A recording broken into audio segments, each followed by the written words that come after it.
Bir Fransız, bir Alman, bir de Türk sohbet ediyorlar. Ulan diyor küfür etsene şeytana ve kötülüklere lanet et. Sağ tarafımda fıkraların efendisi Mustafa Keser. Ne koyayım?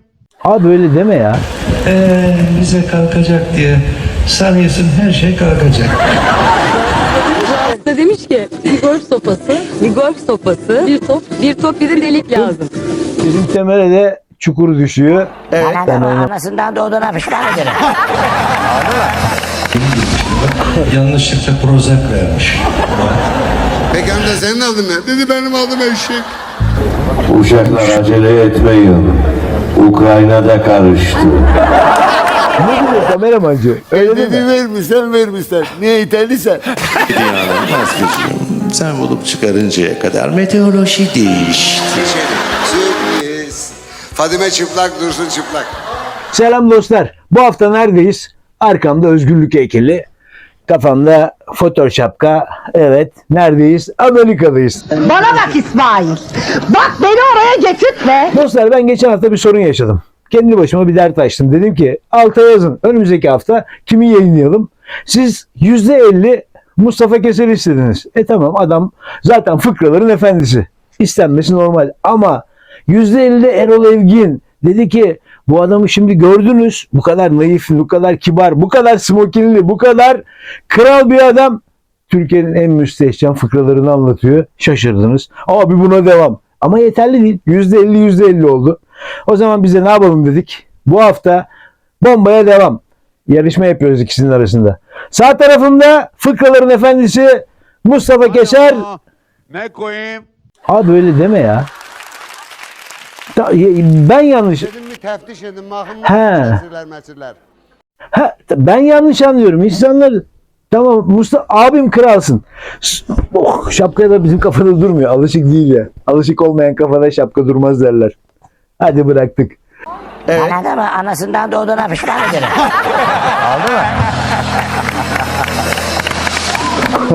Mustafa abi duyunca Erol abi değil. Hadi hayırlısı. İlk round başlasın, ikinci roundda görüşürüz. Bir yerden bir yere otobüsle giderken Vasfi Bey'in çişi geliyor. Şoföre diyor ki evladım şurada bir yerde duruver diyor. Şoför duruyor. Vasfi Bey iniyor. Birkaç dakika sonra otobüse çıkıyor. Hay Allah bir ters rüzgar esti üstüm başım ıslandı deyince Bediye Hanım Vasfi'ciğim sen bulup çıkarıncaya kadar meteoroloji değişti.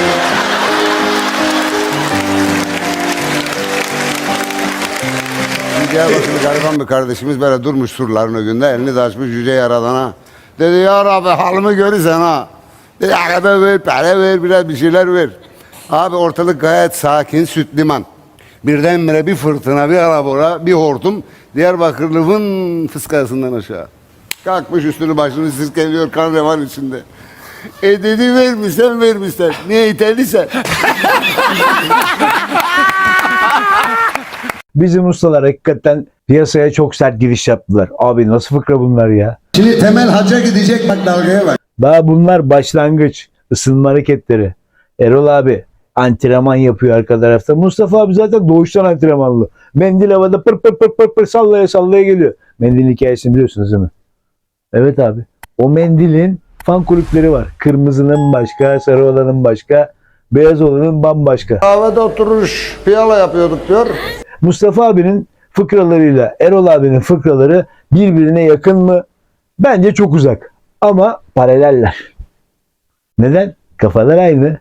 50 yılın sanatçısı abi. Türkiye'nin yıldızı onlar. Temel yaşlı ve yalnız. Bakımsızlıktan bir deri bir kemik kalmış. Çocuklar, eşi ölmüş çocuklar diyorlar ki ya yani baba seni evlendirelim bak. Suriye karıştı. Suriye'den kadınlar geliyor. Yani helal süt emmiş. El yüzü düzgün biriyle. Seni evlendirelim diyorlar. Temel diyor ki uşaklar acele etmeyin. Ukrayna'da karıştı.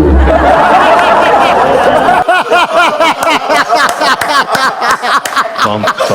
Temelli Dursun New York'talar. Son gün artık dolaşmışlar, gezmişler, dönecekler hani bir şeyler yiyelim, karınları acık. Bir şey yiyelim sonra uçağa gideceğiz filan. Fakat pizza $5, hamburger $4, Hattak var $1. Ola demiş ha bu hattak nedir?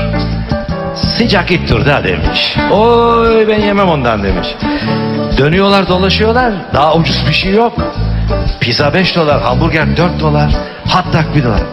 Valla demiş alalım birer tane de açlığımızı bastıralım. Almışlar birer tane. Bizimki şöyle bir aralamış kapatmış. Sağ neresi geldi? Adamın biri bir eve misafir oluyor. Fakir bir eve. Gece yatma vakti gelince ev sahibi soruyor. Kardeş dedi yatağını nereye serek? Dedi kardeş ben misafirim hani neresi münasipse. Kardeş diyor 2 odamız var zaten. Birinde karı koca uyuyoruz. Bir de kızımız var bebek sana bebeğin yanına serelim. Cık, ulan diyor bu bebek gece ağlar mağlar beni rahatsız eder. Kardeş dedi eşik beşik mutfak arası at bir yatak yatayım. Yatıyor ama eyvah. Sabah bir kalkıyor afeti suzan bir genç kız. Maşallah boy boz yerinde. Dedi amca günaydın. Dedi günaydın kızım adın ne? Amca dedi benim adım bebek. Peki amca senin adın ne? Dedi benim adım eşek. Şu fıkradan sonra yemek yemeyeceğim. Ölüyorum açlıktan. Karnım açlıktan kazınıyor. Adam hot fıkrası anlattı. Ben de biraz sonra yiyecektim. Şimdi nasıl yerim abi onu ya? Gidip adama sorsam desem ki bunun içinde ne var diye bana böyle bakmaz mı? Geleceğim. Yalnız Erol abi diyeceğim ya. Bir şey söyleyeceğim. Söylemek zorundayım bunu. Biraz kuralsız oynuyorsun gibi geldi bana. Ya 1,5 fıkra ya da 2 fıkra anlatıyorsun. Ama zaten fıkralar birer fıkra. Ha doğru. Ben birer fıkra sözü vermedim. 2 fıkrada anlatabilirsin. 3 fıkrada anlatabilirsin. Doğru mu? Karısı ama kaç yılın Erol'a ilgili değer diyor. Neyse. Arkadaşlar altta yorumlara yazıyorsunuz. Hangisi önde, hangisi arkada? Maç devam. Gladyatörler. Sağ tarafta Mustafa abi. Şimdi Temel Göl'de yüzmeye gidiyor bak dalgaya bak. Sol tarafta Erol Baba. Devam. 2 yaşlı Karadenizli sohbet ediyorlar. Bitmez bende fıkra. Anlatırım sabah. 2 yaşlı Karadenizli sohbet ediyorlar. Ulan diyor, duydun mu diyor, Rusya'ya vize kalkacak. Vize kalkacak diye sanıyorsun her şey kalkacak.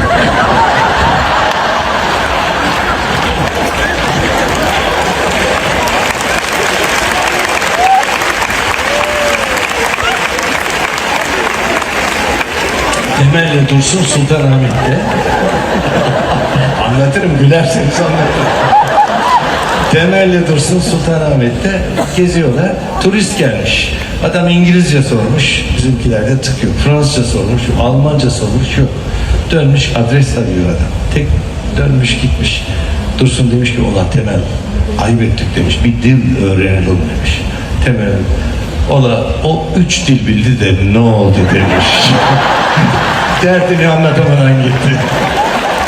Şimdi geldiğimiz yer burası. Şimdi Temel Göl'de yüzmeye gidiyor bak dalgaya bak. Issız bir yerde yüzdüğü için çıplak girmekte bir beis yani bir mahsur görmüyor. Nasıl olsa dedi kimse görmez. Ancak gölden bir çıkıyor elbiseler yok kalmış cıbıldak. Kapatmış tabi orayı kimse görmesin. Oradan arkadaşı Dursun. Uy Temel ne oldu? Ne olacak dedi bak arkadaşlar sakladılar elbiselerimi dedi kaldım böyle. Kapattım dedi onu kimse görmesin. Oğlum dedi onu kimse tanımaz yüzünü kapat. Arkamda gördüğünüz kalabalık Mustafa Keser'in beleş Amerika konseri için gelen Amerikalılar. Adamların hayatı beleş. Bak görüyorsunuz. Duymuşlar Mustafa Keser onlara ücretsiz halk konseri verecek beleşten. Hemen almışlar kırmızı mendillerini ellerine. Horon tepecekler. Türkülerini dinleyecekler. La Amerika. İşte abi Amerika böyle ya. Ama bizim Türkiye'de öyle mi? Beyefendi gibi, hanımefendi gibi konsere gidilir. Mustafa abiyle halay çekilirse kibar halay çekilir.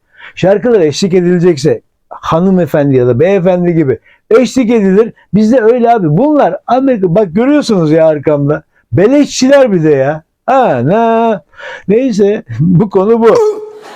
Ne arıyorsun lan dedi burada. Dedi kardeş ben şimdi desem burada otobüs bekleyeyim. Ne gülüyor kameramancı? Öyle değil mi? Sen nereden bileceksin zaten ya. Ha bu arada geçen hafta biri yazmış. Erol Evgin için müstehcen fıkralar falan bu olur mu? Mümkün değil. Böyle yapay zeka. Abi kendisi. Dedim ya, fıkralarını YouTube'da basarsın, konserlerini izlersin ya da kendi konserine gidersin, dinlersin. Erol abi kendisi böyle bir adam, eğlenceli bir adam. Evet, o anlatıyor da biz onun anlattığını yayınlamaktan mı çekineceğiz ya? Babamın bir tekerlemesi vardı. Keyifli olduğu zamanlarda biraz da şive yaparak söylerdim. Karın güzelse ne işin var düğün evinde? Düğün senin evinde, gir oyna çık oyna derdi. Karın çirkinse ne işin var ölü evinde? Ölü senin evinde, gir ağla çık ağla derdi. Bunu zaten geçen hafta Sezer abla da anlattı. Fıkra diyor, konserlerde veya normal kendi aramızda müstehcen olur diyor. Normal bir şey bu. Siz anormalleştiriyorsunuz. Ayrıca ben televizyoncuyum. Yıllarca sanatçılar röportaj yaptık. Fıkralar anlattılar, muhabbetler, hikayeler anlattılar. Normal bir şey bunlar. Normal hayat içinde oluyor. Sen büyütüyorsun gözünde belki de. Bak, yıllar önce Hülya Avşar'ın bir fıkrası var. Bir dinleyin. Ondan sonra ben size anlatacağım ya da tercüme edeceğim. İngiliz, Fransız ve Laz gelmişler. İngiliz demiş ki hadi gel golf oynayalım. Laz da demiş ki nasıl oynanır bu demiş. Laz da demiş ki nasıl oynanır bu. Fransız da demiş ki bir golf sopası, bir top bir de delik lazım. Şimdi Fransız demiş ki bende sopa var. İngiliz'de bende top var demiş. İngiliz Laz da ben oynamıyorum demiş. Anladınız mı? Birçoğumuz anlamadı. Hatta ben bile anlamadım ama sonra anladım. Şimdi bunlar golf oynayacaklar. İngiliz, Fransız, Türk. İngiliz diyor ki ben diyor golf sopasını getiririm. Fransız diyor ben de golf topunu getiririm. Bizim Temel'e de çukur düşüyor. Ben oynamayırım diyor. Hadi yeni bölüme geçelim. Yeni yarışma ve son fıkralar. Ondan sonra yine birlikteyiz. Bir Fransız, bir Alman,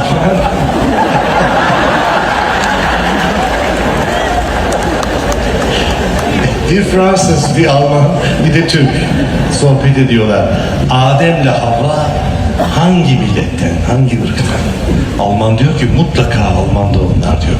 Ari ırk, bu kadar düzgün vücutlar ancak Almanlarda olur. Fransız diyor ki hayır, onlar Fransızdı. Cennetten kovduracak kadar büyük bir aşk ancak Fransızlarda olur. Temel diyor ki ola onlar Türk'tü diyor. Üstte yok başta yok diyor. Elmadan başka yiyecek yok. Kendini cennete zannediyor.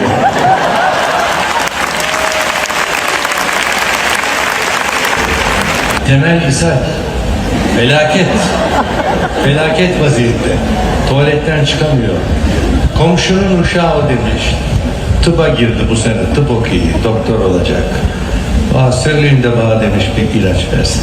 Çocuk da acemi yeni girmişti. Bak, yanlışlıkla Prozac vermiş. Ertesi gün gelmiş.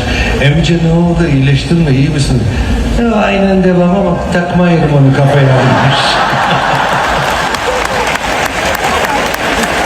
Adamın biri rahmetli olmak üzere papazla başında son nefesinde diyor ki oğlum bak gidiyorsun artık bir tövbe istiğfar et. Bir bu kötülüklere ve şeytana bir lanet et, küfür et. Ses yok. Oğlum diyor küfür etsene lan diyor. Gidiyorsun artık diyor. Bir daha ses yok, bu defa bağırıyor. Ulan diyor küfür etsene şeytana ve kötülüklere lanet et. Papaz efendi diyor şimdi nereye gideceğimiz belli değil diyor. El alemin arkasından durduk yerde konuşmayalım diyor. Dostlar, maç bitti. Evet, Mustafa abinin ve Erol abinin fıkralarını dinlediniz. Ona göre oyladınız. Hala oylamaya devam edebilirsiniz, alta yazın. Yorumlara bunu beğendik, şunu beğenmedik. O kaç puan, bu kaç puan bilmiyorum artık. Ben vallahi karar vermeyeceğim. Kararı siz vereceksiniz. Sizin verdiğiniz kararı da ben açıklayacağım. Önümüzdeki hafta onunla ilgili video yapacağım. Fakat ben bu topa hayatta girmem. Sorumluluk sizde. Dediğim gibi arkadaşlar, lütfen bir ricam var.